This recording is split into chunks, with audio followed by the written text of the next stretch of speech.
Right, so if you want to do something nice with the file system in Node, you are going to import these two, or somehow a combination of these two libraries.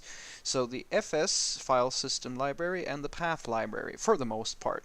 Now, this is a fairly simple example of how you read a file in Node. So you do fs.readFilesync path.join and then some weird dir name and then some myfile, that's the file name, and then you have a UTF-8 string. So what is all this? Well, to put it simply, so fs is the library, so we get an object from the fs import here. So that has a read file sync function, and that takes two parameters. It takes a URL that points at a file and an optional format string. So files can have different formats, and just to be brief, usually it's UTF-8, so you can just remember that. That's the most common file format we have these days.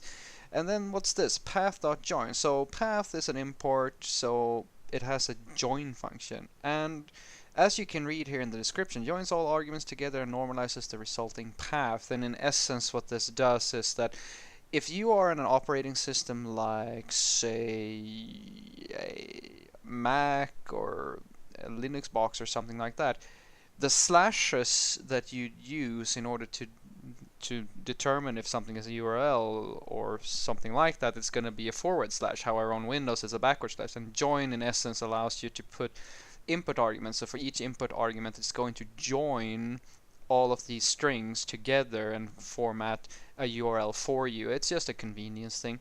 And underscore underscore dir name, that's a node global that this variable points to the current directory of the file you're running. And then finally we're going to do a console log and just log out whatever in the file.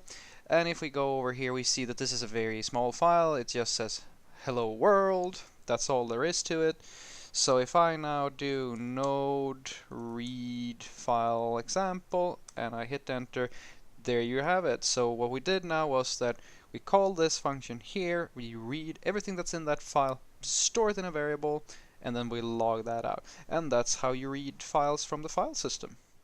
Right, so if we want to write to a file, that's pretty straightforward. We import the file system module, the path module, we declare a string of some sort, some type of information, and then we do file system.write file sync path.join.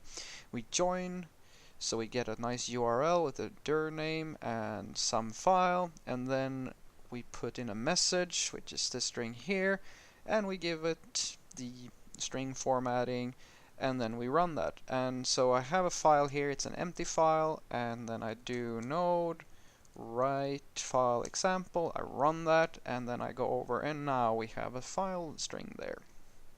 And yeah, that's pretty much it. This is a basic example of how you write to files.